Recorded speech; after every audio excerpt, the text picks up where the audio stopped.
గారు కాకినాడలో బోట్ని సీజ్ చేశారు కదా. అవునండి. ఎలా అనిపించింది ఒక అభిమానిగా అని కాకుండా ఒక పొలిటికల్ లీడర్గా కూడా మనము ఇంతవరకు ఎవరిని చూడలే. అంటే మాకు ఓటు హక్కు వచ్చినప్పటి నుంచి ఎన్టీఆర్ గారు, వైఎస్ రాజశేఖర రెడ్డి గారు డేర్ అండ్ డాష్గా ప్రవర్తించేవారు అధికారుల మీద కూడా విన్నాం.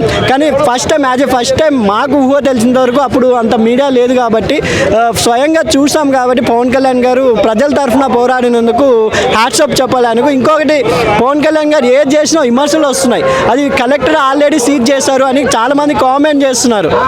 కానీ కలెక్టర్ గారే స్వయంగా ప్రకటించారు. కాకినాడ కలెక్టరే ఈరోజు మీరు ఇంటర్వ్యూస్లో చూసుకుంటే ఆయన స్వయంగా ప్రకటించారు పవన్ కళ్యాణ్కి హక్కు లేదని ఎవరు చెప్పారు మీకు, తెలియకుండా మాట్లాడకండి అని ఇండైరెక్ట్గా ప్రతిపక్ష నాయకులకు కూడా చెప్పడం జరిగింది. ఇందే పవన్ కళ్యాణ్ అది తప్ప రైటా అని పక్కన పెడితే ప్రజల తరఫున ఆయన డిప్యూటీ సీఎం అంటే ప్రోటోకాల్ చాలా ఉంటాయి, మనకు సెక్యూరిటీ పరంగా చాలా ఉండబోతున్నాయి. కానీ ఆయన అవన్నీ అధిగమించి నాదెళ్ల మనోహర్ గారు వాళ్ళిద్దరు కలిసి కొంతమంది అధికారులతో వెళ్ళారు కదా, హ్యాట్స్ ఆఫ్ అని చెప్పొచ్చు. ఎందుకంటే కొద్దో గొప్ప నేను ఇప్పుడు ప్రజల తరఫున పోరాడాన్ని కూడా విమర్శిస్తే అది ఇంకా వాళ్ళకి కూడా ఇంట్రెస్ట్ పోతుందని నా అభిప్రాయం. ఎందుకంటే ఏదో తప్పో ఒప్పో అక్కడ వెళ్ళి మనకు రేషన్ బియ్యం అనేది చాలా ఇంపార్టెంట్. ఇప్పుడు మీకు ఎక్కడైనా ఆంధ్రాలో వెళ్ళండి, మనకు అన్న క్యాంటీన్లో భోజనం ఫ్రీ ఇస్తున్నారు 5 రూపాయలకి. అవన్నీ ఆ రేషన్ మళ్ళీ పోతే 5 రూపాయలు కూడా పోయి 50 రూపాయలు ఛాన్స్ ఉంటుంది కదా. అందుకని పవన్ కళ్యాణ్ గారు చాలా కట్టడి చేశారని నా అభిప్రాయం. ఆయన చేస్తే పని ఆయనకు వదిలేయండి. ఎందుకంటే ఒక 4 సంవత్సరాలు ఆంధ్ర ఇంకా బాగుపడుతుందని ఆయన డేర్ అండ్ డాష్ పనితనం వల్ల నా అభిప్రాయం. ఓకే, కొంతమంది ఏమంటున్నారంటే నెక్స్ట్ సినిమాల్లోకి ఎంటర్ అవుతున్నాడు, దానికోసం ఇది మీడియాలో ఇలా ఉండాలి, సర్క్యులేట్ అవ్వాలి న్యూస్ అనే దానికోసం ఇలా షిప్ని సీజ్ చేశారు అంటున్నారు. ఆయన డిప్యూటీ సీఎం అయినాక ఒప్పుకున్న కొత్త సినిమాలు ఏమీ లేవు. అవన్నీ ఆయన రాజకీయ అంటే పాలిటిక్స్ డిప్యూటీ సీఎం కాకముందు సైన్ చేసిన సినిమాలే కాబట్టి అది కూడా బాధ్యత అయిన. ఇప్పుడు ప్రతి ఒక్క ఎంపీలు ఉన్నారు, వాళ్ళు ఓన్లీ దీని మీద లేరు కదా, వాళ్ళ వ్యాపారాలు వాళ్ళకు ఉన్నాయి. కానీ ఈయన వ్యాపారం ఏంటి, సినిమా. అంటే ఆయన ఒక సినిమా హీరో, ఆయన అప్పుడు సైన్ చేసిన సినిమాలు బాధ్యత అయింది. ఎందుకంటే ఆయన రిజెక్ట్ చేస్తే ప్రొడ్యూసర్కి ఎక్కడ నష్టం వస్తుందనే బాధ తప్ప ఆయన సైన్ చేసిన సినిమాలే చేస్తూ పోతున్నాడు. అంతేగాని ఇప్పుడు డిప్యూటీ సీఎం అయినాక ఏ కొత్త సినిమా ఆయన ఒప్పుకోలేదు. అది గమనించాలని అందరికీ కోరుకుంటున్నాను. సముద్రంలో అలలు వస్తున్నాయి, బాగాలేదు వెదర్ అని చెప్పినా కూడా ఒక సింహం మాదిరి సముద్రంలోకి వెళ్ళి షిప్ సీజ్ చేస్తారు కదా, ఏమనిపించింది? సింగం 4 అనిపించింది. సూర్యానే గుర్తుకు వచ్చాడు. అంటే యాజ్ ఏ పవన్ కళ్యాణ్ అంటేనే సింహం అండి. కానీ ఇక్కడ ఒక డేర్ అండ్ డాష్గా ఒక డిప్యూటీ సీఎం హోదాలో వెళ్ళినందుకే మేము హ్యాట్సాప్ చెప్పాలి ప్రజల తరఫున. ఎందుకంటే చాలామంది మీరు ప్రజల్ని కూడా అడగండి, ఇలా చేసిన నాయకుడే మేము చూడలేదు.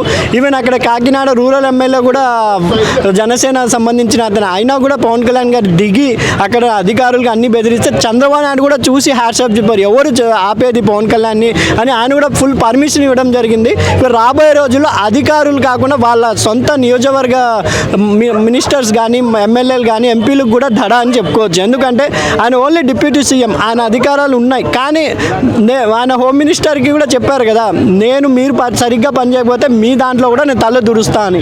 అందుకని కంపల్సరీగా అందరు అధికారులు కొంచెం జాగ్రత్తగా ఉండాలని కోరుకుంటున్నానండి. పవన్ కళ్యాణ్ అంటే మేము ఇలా ఎక్స్పెక్ట్ చేయలేదు. పవన్ కళ్యాణ్ గారు ఇలా కూడా చేస్తారా అని కూడా ఎక్స్పెక్ట్ చేయలేదు. ఇలా కూడా చేయొచ్చా అని కూడా ఆఖరికి సీఎం కూడా షాక్ లాగా అనిపించింది. డిప్యూటీ సీఎం మేము ఆంధ్ర, మేము డిప్యూటీ సీఎం తాలూకు కాబట్టి మేము ఇంకా ఎంత చెప్పినా అది. అంటే చాలామంది కూటమి ప్రభుత్వం అంటే చంద్రబాబు చెప్పిన మాటనే వింటారు అనుకున్నారు. కానీ అలా ఏం లేదు. తన సొంత సీఎం చెప్తేనే వినాలని లేదు, తన సొంత నిర్ణయంతోనే చేస్తున్నాడు కాబట్టి ఇంకా సీఎంని అనవలసిన అవసరం లేదు. కళ్యాణ్ గారు అంటే మీ దృష్టిలో ఫ్లవరా ఫైర్? అస్సలు ఎవర్ చెప్పలేదు, ఫైర్కి ఫైర్, చాలా ఫేవరెట్. అంటే పంచాయతీ శాఖ తీసుకున్న తర్వాత చిన్న చిన్న గ్రామాలకు వెళ్తున్నాడు, ఎలా అనిపిస్తుంది? అంటే అదే చెప్పాను కదా, ఇప్పుడు సిటీస్లోనే ప్రాబ్లమ్స్ ఇవన్నీ చూసుకుంటున్నారు. సిటీస్లోనే చాలా లో క్యాస్ట్ వాళ్ళు కూడా ఉంటున్నారు, వాళ్ళ గురించి ఆలోచిస్తున్నారు. అక్కడ ఉన్న వాళ్ళు కూడా చాలా దూరంగా ఉన్న వాళ్ళ కూడా గురించి ఆలోచిస్తున్నారు. పంచాయతీ పెట్టి ఇలా వాళ్ళ నిర్ణయాలు వాళ్ళ ప్రాబ్లమ్స్ అన్నీ తెలుసుకొని చేస్తున్నారు కాబట్టి నాకు చాలా. ట్విట్టర్లో వైసీపీ కూటమి ప్రభుత్వంపై ప్రశ్నల వర్షం కురిపిస్తుంది, దీని మీద మీ అభిప్రాయం? కూటమి ప్రభుత్వం గురించి మాట్లాడే అర్హతే వైసీపీ ప్రభుత్వానికి లేదు. ఇంకా ప్రశ్నలు కురిపించే హక్కు ఎక్కడుంది? ఇది తూచ్, నేను ఒప్పుకోను. ఇంకా మిగతాదేంటి? సో ఇప్పుడు చూసుకున్నట్లయితే Pawan Kalyan and Chandrababu hit combination పొలిటికల్లో మనం చూస్తున్నాము. ఈ కాంబినేషన్ ఫ్యూచర్లో ఇలాగే ఉంటుంది అంటారా? తప్పకుండా ఉంటుంది. ఈ కాంబినేషన్ ఎక్కడికి పోదు. వీళ్ళు ఇలాగే ఉంటారు, ఇలాగే కంటిన్యూ అవుతుంది. ఎందుకని అంటే ఇప్పుడు పవన్ కళ్యాణ్ గారు చేస్తున్నంత హీరోయిజం, పవన్ కళ్యాణ్ గారు తీసుకుంటున్నంత రిస్క్, పవన్ కళ్యాణ్ గారు ఇస్తున్నంత ప్రజలకి ఆదరణ ఈ వైఎస్ఆర్సీపీ ప్రభుత్వం ఎలాగైనా ఇవ్వలేదు. ఇవ్వనప్పుడు ఎందుకు కలిసి ఉండదు అనుకుంటున్నారు? ఒకళ్ళు చూస్తే దూకుడుతో వెళ్తున్నారు, ఇంకొకరు చూస్తే ఆలోచనలతో అమలు చేస్తున్నారు. ఎక్కడ నెగ్గాలో కాదు, ఎక్కడ తగ్గాలో తెలిసిన నాయకుల్లాగా బిహేవ్ చేస్తున్నారు. దీని మీద మీ అభిప్రాయం? ఆ మాట నిజమే, ఎవరు కాదని చెప్పరు. పవన్ కళ్యాణ్ గారు దూకుడుతో వెళ్తున్నారు, చంద్రబాబు నాయుడు గారు ఆలోచనతో చేస్తున్నారు. ఎవరి పనులలో వాళ్ళు ఉంటూ ఒక రాష్ట్రాన్ని డెవలప్ చేస్తున్నారు. ఇప్పుడు ప్రస్తుతానికి ఈ 5 ఏళ్ల బట్టి రాష్ట్ర డెవలప్మెంట్ ఆగిపోయింది, దాన్ని డెవలప్ చేస్తున్నారు. ఒకప్పుడు ఈ రాష్ట్రంలో ఏం జరిగేదంటే ఈ వైఎస్ఆర్సీపీ ప్రభుత్వంలో ఆ పథకాలు ఇచ్చాం, ఈ పథకాలు ఇచ్చాం, అమ్మ ఒడి వేసాం, నానబుడ్డి కొట్టాం, అన్నిటికీ రేట్లు పెంచేసాడు. ఇప్పుడు ఇక్కడ పెరిగిన రేట్లని అలాగే అణిచివేసి వీళ్ళు ఏం చేస్తున్నారంటే రాష్ట్ర డెవలప్మెంట్ చేస్తున్నారు. ప్రతి చదువుకున్న వ్యక్తికి, అది విద్యార్థినియే కానీ విద్యార్థే కానీ ఎవరైనా కానీ వాళ్ళకి అక్కడ లైఫ్ వచ్చేలా చేస్తున్నారు. ఆ ప్రభుత్వం ఏం చేసింది? పొట్టో చేతో పెట్టో చేతో పట్టుకొని వేరే రాష్ట్రాలు వలసలు పోయేలా చేసింది. నిజం కదా అది? అండ్ ఇక చూస్తే తెలంగాణలో మొన్న రీసెంట్గా హయత్ నగర్లో ఒక లేడీ కానిస్టేబుల్ హత్య చేయబడింది. స్వయాన వాళ్ళ తమ్ముడే చేశాడు, అంటే కులాంతర వివాహం చేసుకుందని. ఈ టాపిక్ మీద మీ ఫీల్? అది అన్యాయం. అసలే ఆడపిల్లలు తక్కువయ్యారని ఇప్పుడు ప్రస్తుతానికి మన తెలుగు రాష్ట్రాలు 2 మొత్తుకుంటున్నాయి. అటువంటి టైంలో అలా అమ్మాయిల్ని చంపడమే కానీ, అయినా అక్కే కదా, అక్కని చంపాల్సిన అవసరం ఏంటి? కులాంతర వివాహాలు చేసుకోవట్లేదా? కులాంతర వివాహాలు అనేవి జరగట్లేదా? అయినా ఈ కులాలు అనేవి మనుషులుగా మనం పెట్టుకున్నవే. మనం పెట్టుకున్న కులాలకి మనమే చంపుకోవడం ఏంటి? ఎవరినో చంపాడు ఆ అబ్బాయి కాదు, సొంత అక్కనే చంపాడు. ఇది మాత్రం నేను ఖండిస్తున్నాను. ఎందుకంటే ఒక ఉమెన్గా మరొక అమ్మాయిని అలా చంపడం చాలా వరకు ఖండిస్తున్నాను నేను. నాకు ఇది కూడా నచ్చలేదు. ఒక గవర్నమెంట్ ఎంప్లాయ్ అయిన అటువంటి అమ్మాయిని అలా చంపడం చాలా తప్పు. అసలు కులాంతర వివాహాలు చేసుకోవడంలో తప్పు ఏంటి? ఆ అబ్బాయిదేం కులం, ఈ అమ్మాయిదేం కులం? ఈ కులాలు కొట్టుకొని చచ్చిపోతారా? మనసులు కలవాలి, మనుషులు కలవాలి, లైఫ్ని లీడ్ చేసుకుంటూ ఉండాలి, వాళ్ళ లైఫ్లో వాళ్ళు హ్యాపీగా ఉండాలి. అంతేగాని ఇలా కులాంతర వివాహాలు చేసుకున్నారనో, ఆస్తుల కోసమో, అంతస్తుల కోసమో తోడబుట్టిన తోబుట్టువులు అసలు చంపుకోకూడదు. అది చాలా తప్పు. ఈ విషయం మాత్రం, ఆ అమ్మాయిని చంపే విషయంలో మాత్రం నేను తీవ్రంగా, అంటే 100కి 1000% తీవ్రంగా ఖండిస్తున్నాను. వాస్తవం చెప్పాలంటే నిజంగా చాలా బెటర్. మనకు 4 కోట్లు ఇచ్చిండు, తెలంగాణకు 4 కోట్లు ఇచ్చిండు, అక్కడ ఆంధ్రాలో కూడా 4 కోట్లు ఇచ్చిండు. అట్లాంటి మహానుభావుడు అసలు నిజంగా ఇండస్ట్రీలో ఉన్నాడని చాలా భాగ్యం. అదే తెలుగు రాష్ట్రాలు కూడా చేసుకున్నటువంటి అదృష్టం మనం భావించవచ్చు. ఎందుకంటే చాలామంది వచ్చిపోతురు కానీ నేను ఇది చేస్తా అది చేస్తా అని చెప్తారు, కానీ ఆయన ఏ పదవులు లేనప్పుడు కూడా చాలా చేసి పెట్టిండు, చాలా చేసిండు ఆయన. ఎందుకు అంటే కౌలు రైతుల గురించి ప్రతి ఒక్కరు ఎవరైతే చనిపోయారో వాళ్ళందరి గురించి కూడా రైతు ఆత్మ చేసుకుంటే కూడా వాళ్ళ ప్రతి ఒక్కరికి కూడా ₹1,00,000 ఇచ్చిండు. అలాంటి దాఖలాలు వాళ్ళకి ఏ సీఎం కూడా చేయలేదు. అంటే ఎలాంటి పదవి లేకపోయినప్పుడే అంత చేసిండు. అంటే వాస్తవం పదవి ఉంటే కూడా చాలా బాగా వస్తుందనే ఉద్దేశంతో మొన్న ఎప్పుడైతే ఈ పిఠాపురం నుంచి చాలా బ్రహ్మాండంగా అతను ఎప్పుడైతే గెలిచిండో అప్పటి నుంచి అతను ప్రజలు ఆస్వాదించిన విధంగానే ఇప్పుడు వాళ్ళ పరిపాలన చేస్తున్నారు. నిజంగా ఈ టీడీపీ అలయన్స్ ఏదైతుందో, ఇండియా కూటమి ఏదైతుందో అది రియల్గా బ్రహ్మాండంగా ఉంటుంది. వాస్తవంగా ఆంధ్రప్రదేశ్ రాష్ట్రాన్ని చూసుకుంటే ఇవాళ చాలా 28 రాష్ట్రాలు నేర్చుకోవాల్సిన పరిస్థితి ఉంది. ఇవాళ పవన్ కళ్యాణ్ గురించి అంటే నాడే జోక్, ఆయన ఇండస్ట్రీలో ఎంత మంచిగా ఉన్నాడో, ఇప్పుడు ఫస్ట్ పేజ్లో ఉన్నాడో, డిప్యూటీ సీఎంలో కూడా నెంబర్ 1 ప్లేస్లో ఉన్నాడు అని చెప్పేసి చాలా గర్వంగా చెప్పొచ్చు. ఒక తెలుగువాడిగా చాలా సూపర్ అనిపించింది. ఎందుకంటే రేషన్ బియ్యాన్ని మొన్న పట్టివేసారు. నిజంగా అది వాస్తవంగా ఏంటంటే కస్టమ్స్ వాళ్ళకి అథారిటీ లేదని చెప్పారు. ఎందుకంటే కోర్టు ఏదైతే తీర్పిస్తుందో దాన్ని మాత్రం మేము ఆస్వాదిస్తాం, వాళ్ళ దగ్గర నుంచి మీరు చేసుకోవాలని చెప్పారు. నిజంగా చాలా గ్రేట్ఫుల్. అక్కడ పక్కన ఉన్నటువంటి రెవెన్యూ మన ఏది పక్కన మంత్రి ఉన్నటువంటి మంత్రి ఎవరు ఉన్నారు, మన ఒక్క నిమిషం అంట, తెనాలి ఎమ్మెల్యే అయినటువంటి పక్కన మన ఎమ్మెల్యే గారు, ఆయన సన్నిహితుడు, ఆయన పక్కన ఉన్నప్పుడు కూడా ఈయన ఏం చెప్పారంటే రెస్పాన్స్ అయ్యారు. నిజంగా చెప్పాలంటే ఒక డిప్యూటీ సీఎం హోదాలో ఉండి కూడా తప్పు చేస్తే ఎవరైనా పర్లేదు, అది అధికార పార్టీ అయినా పర్లేదు, ప్రతిపక్ష పార్టీ అయినా పర్లేదు, నేను క్షమించా అని చెప్పేసి ఎప్పుడైతే అన్నారో నిజంగా చాలా గ్రేట్ఫుల్ థింగ్స్ అది నిజంగా. మన పవన్ కళ్యాణ్ గారు హలో బ్రదర్. నమస్తే సార్. మన పవన్ కళ్యాణ్ గారు షిప్ని సీజ్ చేశారు కదా, అభిమానిగా మీకు ఏమనిపిస్తుంది సీజ్ చేయడం? అదే గొప్ప విషయమేనండి, మంచి విషయమే. ఎందుకంటే ఆయన స్ఫూర్తిగా తీసుకుంటున్నాడు ఏ విషయం అయినా సరే. చేయాలని తాపత్రయం ఉంది, తపన ఉంది ముందు మీద, ఏదైనా మంచి జరగాలని కోరుకుంటున్నారు. వాళ్ళ ప్రభుత్వం వచ్చి ఏం మంచి పథకం చేశారు? ఏమండి పథకాలకి ఎవరు కావాలండి? పథకాలు ఎందుకండి? మనం కష్టపడుతున్నాం, పని చేసుకుంటున్నాం, వాళ్ళు మనం ఎన్నుకున్నాం, వాళ్ళు ఏదో చేస్తే చాలు, చేయకపోయినా పర్లేదు, ఉన్నదాన్ని పాడు చేయకుండా ఉంటే చాలు, ఉన్నది కొద్దిగా డెవలప్మెంట్ చేసుకుంటూ వస్తే చాలు. రాజకీయ నాయకులు అంటే బిజినెస్ మెన్స్ ప్రెజర్ ఉన్నప్పటికీ కళ్యాణ్ గారు సముద్రంలోకి వెళ్ళి షిప్ సీజ్ చేశారు.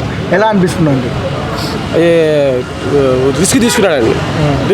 ఆయన పర్సనల్ రిస్క్ చెప్పాను కదండి, ఫస్ట్ చెప్పాను కదా, ఎవడైనా లెక్క చేయడు. అక్కడ ఉన్న వాతావరణం వాళ్ళు సార్ లోపలికి వెళ్ళొద్దండి, అలా తాకిడి ఎక్కువ ఉందన్న వినకుండా చాలా కిలోమీటర్లు జర్నీ చేసి ఆయన ఫస్ట్ నుంచి ఒకటే కదండి, ఆయన డబ్బులు లెక్క చేయడు కదండి, అన్నిటికీ దానాలు చేసేయటం, డొనేషన్ చేయడం చేస్తాడు కదా. ఇప్పుడు కానీ కొంతమంది తింటారు, తిన్నా కూడా మళ్ళీ వేరే వాళ్ళకి ఇచ్చేస్తాడు కదా. ఇప్పుడు 100 రూపాయలు వచ్చింది, 50 రూపాయలు తీసుకున్నాడు, 50 రూపాయలు మళ్ళీ వేరే వాళ్ళకి ఇచ్చేస్తాడు. ఆయన 25 రూపీస్ ఖర్చు పెట్టుకుంటాడు, 70 రూపీస్ ఇచ్చేస్తాడు కదా. ఎవరు ఇప్పుడు ఎవరన్నా అడిగితే ఏమండి ఇలాగంటే ఇచ్చేసే మనస్తత్వమే కదా. చాలా మంది కళ్యాణ్ గారు ఏం చేయలేరు అన్నారు కదా, ఈ బోటు విషయంతో ఏం చెప్తావు వాళ్ళకి? బోటుది విషయం కాదండి, మనసులో ఉండాలని, చేయాలని తాపత్రయం. ఇప్పుడు ఇప్పుడు నా మనసు ఉంది, నేను ఇవ్వాలని కోరుకుంటాను, ఇస్తాను, అంతవరకు. నేను తినపోయినా పక్కన పెట్టాలని మనస్తత్వం అట్లా. ఇప్పుడు నేను ఎంతమంది సాయం చేసి నిన్న పోగొట్టుకున్నాను. ఎగ్జాంపుల్ చెప్పాలంటే మా షాప్లో సౌత్ ఇండియా షాపింగ్ మాల్ మా మేనేజర్ చెప్పాను, పవన్ కళ్యాణ్ ఆయన చేసి అందరికీ దానం చేసేసాడు, నేను డబ్బా భలే కూర్చున్నాను. అవునండి, నేను కష్టపడి సంపాదించాను, ఎవరికి కావాల్సిన సాయం చేశాను. యాజ్ ఏ పర్సన్ అంటే మనస్తత్వం ఒకటే. అన్న పొలిటికల్గా ఏమైనా ఇబ్బందిగా జరగచ్చు అంటారా? ఇలా అంటే ప్రెషర్స్ అయితే ఉంటున్నాయి, కానీ ఆ ప్రెషర్స్ కొంచెం అవతలను కూడా అర్థం చేసుకుని చేసేవాడిని చెడగట్టుకుని ఉంటే చాలండి. అంటే ఆయన పదవికి ఏమైనా ఇబ్బంది కలగచ్చు అంటారా మీరు? ఇబ్బంది కలగచ్చా అంటే శత్రులు అన్ని చోట్ల ఉంటారు. సరే, పవన్ కళ్యాణ్ గారిది ఇప్పుడు ఒక ట్రోల్ అవుతుంది, సీజ్ ద షిప్ అని. దాని మీద నీ ఒపీనియన్ ఏంటి? సీజ్ ద షిప్ బ్రో మామూలుగా ఉండదు. ఓకే, సినిమా లెవెల్లో సీజ్ చేశారు కదా, సో దాని మీద సినిమాస్ రూమర్స్ అన్ని కామన్, బట్ జరిగిందైతే నిజమేగా. ఓకే, అంటే ఇప్పుడు ఇట్లా సీజ్ ద షిప్ అని షిప్ని సీజ్ చేశారు కదా. కొంతమంది ఏమంటున్నారు అంటే అసలు షిప్ అన్యాయంగా సీజ్ చేసింది పవన్ కళ్యాణ్ గారు అని చాలా మంది అయితే అంటున్నారు. దీని మీద నీ అభిప్రాయం? బ్రో అన్యాయంగా చేసినారంటే అక్కడ ఎవరొకరు అపోజిషన్ ఉంటారుగా, ఎవరు లేకుండా ఎందుకుంటారు బ్రో చెప్పండి. సో అన్ని ఫేక్ బ్రో, జెన్యున్గానే జరిగింది. ఓకే, ఇప్పుడు మన ఏపీలో చూసుకుంటే మన పవన్ కళ్యాణ్ గారి రాజకీయం ఎలా ఉంది ఇప్పుడు మీ అభిప్రాయం? బాగానే ఉంది బ్రో, పవన్ కళ్యాణ్ ఫ్యాన్ బాగానే ఉంది బ్రో, నచ్చింది మాకైతే. ఓకే, ఫైనల్గా పవన్ కళ్యాణ్ గారి గురించి చెప్పాలనుకుంటే ఏం చెప్తావు బ్రో? మై గాడ్ బ్రో, మీ గాడా? చాలా ట్రోల్స్ నడుస్తున్నాయి కదా మరి. ట్రోల్స్ వద్దు బ్రో, అవన్నీ ఫరక్ పడవు మనకి. ఓకే, మనం ఎప్పటికైనా single. Okay, Pawan Kalyan king. సరే, పవన్ కళ్యాణ్ గారిది కొద్దిగా పక్కకు పెడితే పుష్ప 2. ఓకే, ఆ పుష్ప 2 ఇప్పుడు టికెట్స్ ఇన్ని రోజుల నుంచి టికెట్స్ రేటు పెంచలేరు, ఏకంగా ఒకటేసారి టికెట్స్ రేట్స్ పెంచేసారు. దాని అభిప్రాయం ఏంటి అసలు? అంటే పెట్టిన బడ్జెట్ని రికవర్ చేసుకోవాలని ఒక థాట్ ఉండొచ్చు. ఆల్రెడీ కొన్ని ట్రోల్స్ ఏమి వినిపిస్తున్నాయంటే మన దాదాపు నిన్న జరిగిన ఈవెంట్ నుంచి ఓన్లీ ప్రమోషన్ వీడియోస్ ప్రమోషన్లే ఓన్లీ 1000 కోట్ల దాకా అమౌంట్ వచ్చిందని అంటున్నారు. మూవీ అమౌంట్ చూసుకుంటే, మూవీ బడ్జెట్ చూసుకుంటే 600 to 700 crores మూవీ బడ్జెట్ అయింది. 1000 కోట్లు వచ్చిన వాడు ఎవడు టికెట్స్ మీద అంత బడ్జెట్ పెట్టడుగా బ్రో, చెప్పండి మీరే ఆలోచించండి ఒకసారి. ట్రోల్స్ అయితే వస్తున్నాయి, ట్రోల్స్ ఇంకా నార్మల్ బ్రో. ఓకే, ఈ టికెట్స్ రేట్ గురించి మీరేమనుకుంటున్నారు? టికెట్స్ రేట్ కరెక్టా కాదా? కాదు బ్రో, అందరు వెళ్ళాలంటే ఐ మీన్ సినిమా మొత్తం పబ్లిసిటీ కావాలంటే కొంచెం ప్రైజెస్ తగ్గించుకొని మొత్తం చేసుకోవాలి. హై ప్రైస్ పెడితే ఎవరు వెళ్తారు బ్రో? కొంచెం మిడిల్ క్లాస్ పీపుల్స్ ఉంటారు, ఆ ఫ్యామిలీలో ఒకేసారి 4-5 మంది ఉంటారు, వెళ్ళాలంటే చాలా కష్టం అవుతుంది. 1800 కూడా ఉందంట బ్రో, టాక్ వచ్చింది. ఇది ఓన్లీ మిడ్ క్లాస్ వాళ్ళ. ఓకే, ఫైనల్ గా పుష్ప గురించి చెప్పాలనుకుంటే ఏం చెప్తావు బ్రో? చూద్దాం బ్రో, సినిమా చూసిన తర్వాత. Okay, thank you so much bro. Pushpa 2 movie tickets హఠాత్తుగా ఒకటేసారి పెరిగినాయి కదా, అభిప్రాయం ఏంటంటే? అంటే టికెట్ రేట్స్ అనేది చాలా పెరిగాయి. అంటే మనం అంతకుముందు 2018లో అలా చూసుకుంటే అప్పుడు జగన్ కోసం చాలా మంది టికెట్ రేట్లు పెరగాలి, అప్పుడు ఇండస్ట్రీ అనేది మన తెలుగు ఇండస్ట్రీ కూడా ఎదగాలి అని చిరంజీవి కానీ, రాజమౌళి, అల్లు అరవింద్, చాలామంది ప్రొడ్యూసర్లు, దిల్ రాజు కానీ చాలామంది వెళ్ళారు. అప్పుడు జగన్ అనేది అంటే పెంచలేదు టికెట్ రేట్లు. ఇప్పుడు ఎట్లా అంటే పవన్ కళ్యాణ్ ఉన్నాడు కదా, అంటే పవన్ కళ్యాణ్ ఇప్పుడు పోయి అడిగారు, అంటే ఇప్పుడు డిప్యూటీ సీఎం కాబట్టి పవన్ కళ్యాణ్కు తెలుసు సినిమా ఇండస్ట్రీ ఏంటి, అంటే అతను కూడా ఒక హీరో కాబట్టి ఇప్పుడు అతను అన్నాడు కదా, అంటే మీ ఇష్టం ఉన్నంత రేట్లు, అంటే ఒక నిర్మాతలు ఎంత చెప్తారో, ఒక అంటే డైరెక్టర్ కానీ వాళ్ళు ఎంత చెప్తే, ప్రొడ్యూసర్స్ కానీ అట్లా వాళ్ళు ఎంత రేట్లు చెప్తే అంత పెంచాలి అని పవన్ కళ్యాణ్ ఒక హామీ ఇచ్చాడు. బట్ వీళ్ళు ఎట్లా అంటే హామీ ఇచ్చాడు కదా అని దానికి డబల్ పెంచారు అన్నట్టు. అంటే ఇప్పుడు ఎట్లా అంటే మనం ఒక టికెట్కు ఒక 200 అని చెప్పామనుకో, అంటే వీళ్ళు 200 అంటే ఏమని అనుకుంటారేమని. పవన్ కళ్యాణ్ ఎలా అంటే ప్రతి ఒక్కరు తెలుసు అంటే సినిమా బడ్జెట్ ఎంత 500 crores 500-600 crores. అంటే దానికి ఎంత మనకు బెనిఫిట్ ఉండాలి అంటే అలా చూసుకుంటే బాగుండు. బట్ వీళ్ళు ఎలా అంటే ఛాన్స్ ఇచ్చారు కదా అని టికెట్ రేట్లు చాలా పెంచారు అన్నట్టు. అంటే ప్రతి ఒక్కరికి వెళ్ళాలంటే వెళ్ళలేరు కదా. ఇప్పుడు స్కూల్ పిల్లలు కూడా ఉంటారు, అంటే వాళ్ళకి చూడాలంటారు. ఇంటికాడ అంటే మమ్మీ డాడీ ఏదో 200 పాకెట్ మనీస్ అడుక్కుంటారు అంతే తప్ప, కానీ 1000-2000 అంటే ఎవరు ఇయ్యరు కదా. 800 పైగానే అదే చాలా జిఎస్టీ తోటి 1200 దాకా వస్తుంది. అవును, అది చాలా మంది అంటే అంత రేట్లు అంటే కలికి కూడా చూసాం. కలికి కూడా 150 200 దొరికాయి మూవీకి. బట్ అది కూడా పాన్ ఇండియా మూవీనే, ఇది పాన్ ఇండియా మూవీనే. అంత రేట్లు చాలా పెంచారు అన్నట్టు. దాని మీద అంటే అంత చర్య తీసుకోవాలని అనుకుంటున్నారు. దాదాపు ఇప్పుడు ప్రమోషన్స్, ఈ పుష్ప 2 ప్రమోషన్స్ ఉన్నాయి కదా, దాదాపు 1,000 కోట్ల దాకా ఈ ప్రమోషన్స్ నుంచి అమౌంట్ వచ్చింది. అవును, ఇట్లా అమౌంట్ వచ్చినాక కూడా వాళ్ళు ఎందుకు పెంచుతున్నారు అంటే వాళ్ళు ఎలా అనుకుంటున్నారు అంటే ఇప్పుడు బాహుబలి రికార్డు, మన తెలుగు ఇండస్ట్రీలో బాహుబలి అనేది దాని రికార్డు ఎలాగైనా బ్రేక్ చేయాలంటే ఎలా అంటే టికెట్ రేట్లు పెంచడం కాదు. అంటే ఫ్యాన్స్ ఇప్పుడు చూడాలంటే ఇప్పుడు మూవీ బాగుంది అనుకో, ఒకసారి చూసే వాళ్ళు 2-3 times పోతారు మూవీ నచ్చితే నీకు. ఇప్పుడు ఇంత టికెట్ రేట్లు పెంచారు కదా, అంటే మళ్ళీ సరే వెళ్ళాలంటే ఎవరు కనిపించాయి. అప్పుడే 500-1000 బొక్క అయినా మళ్ళీ వెళ్ళడమా అని ప్రతి ఒక్కరు అలానే చూస్తారు. టికెట్ తక్కువ ఉంటే ప్రతి ఒక్కరు మూవీ చాలా బాగుందిరా మళ్ళీ ఒకసారి వెళ్దాం, ఎందుకంటే టికెట్ 200 కదా మళ్ళీ వెళ్దాం అన్నట్టు అనిపిస్తుంది. బట్ అదే 200 ఇప్పుడు 1000 అంటే 5 times వెళ్ళచ్చు. బట్ 5 times వెళ్ళే వాళ్ళు ఒకటే 1 time వెళ్తారు అన్నట్టు. అలా ఓకే. ఫైనల్గా టికెట్ ఇట్లా పెంచడం గురించి నువ్వు ఏమైనా చెప్పాలనుకున్నావు ఫైనల్? అంటే టికెట్ రేట్లు అనేది తగ్గిస్తే బాగుండు అని అనుకుంటున్నా అట్లా. Okay bro, thank you so much bro. Okay, thank మనస్ఫూర్తిగా కోరుకుంటున్నాను. ఇలాంటి వ్యక్తి రాజకీయాల్లో ఉంటే ప్రజలకు మంచి జరుగుద్ది. ఇంకా పవన్ కళ్యాణ్ గారు ఇంకా చాలా హైట్స్ చూస్తారు, ఆయన చాలా పెద్ద స్థాయికి వెళ్తారు. తప్పకుండా ఇలాంటి నాయకుడు మనకి ఇంకా ఉన్నత స్థాయిలో ఉండాలని మనస్ఫూర్తిగా కోరుకుంటున్నాను. కళ్యాణ్ గారికి ప్రెజర్ ఉంది, ప్రెజర్ తట్టుకొని మరీ సీజ్ చేశారు బోర్డు, ఎలా అనిపించింది? ఇంకా రాజకీయాలు అంటే ఒక డిప్యూటీ సీఎం అంటే భయంకరమైన ప్రెజర్ ఉంటుంది. అది సామాన్యులకు అర్థం కాకపోవచ్చు, మామూలుగా కొంచెం మేధావులకి ఒక మాదిరి సామాన్యులు కూడా తెలుస్తుంది. అలాంటి వ్యక్తి వెళ్ళి అంత ప్రెజర్లో కూడా ఒక పెద్ద షిప్ని, కొన్ని వేల టన్నుల ధాన్యాన్ని, బియ్యాన్ని బయటికి వెళ్లకుండా అడ్డుకున్నారు. పేదలకి చాలా మంచి జరిగిద్ది. ఆ బియ్యాన్ని మళ్ళీ వెనక్కి తీసుకొచ్చి మళ్ళీ పేదలందరికీ కూడా ఉచితంగానో లేదా ఏదో రూపంగా ఇస్తే చాలా బాగుంటుందని నేను అనుకుంటున్నాను. సైరస్ సినిమాలో చిరంజీవిలా అనిపించారా? ఇంకా దానికంటే కూడా ఇంకా మీకు సీజ్ ద షిప్ అనేది అదొక మంత్రంలాగా అయిపోయింది ఈ రోజున. సీజ్ ద షిప్ అంటే పవన్ కళ్యాణ్ గారు మొన్న పవర్ స్టార్, ఇప్పుడు సీజ్ ద షిప్. దీంతో సినిమా కూడా వచ్చింది బ్రో. సీజ్ ద షిప్ అనేది బ్లాక్ బస్టర్ మూవీ రావచ్చు. చాలా గ్రేట్ అనిపించింది. అంటే ఓవరాల్గా కళ్యాణ్ గారి గురించి ఏం చెప్తారు? కళ్యాణ్ గారు అంటే మనం చెప్పేది ఏం లేదు. ఆల్రెడీ ఆంధ్రప్రదేశ్ ప్రజలు June 2వ తారీఖు చెప్పేశారు. ఆయన మన డిప్యూటీ సీఎంగా మనందరికీ ఇచ్చారు. కాబట్టి పవన్ కళ్యాణ్ గురించి మాట్లాడే అంత పెద్ద స్థాయి మనకు లేదు.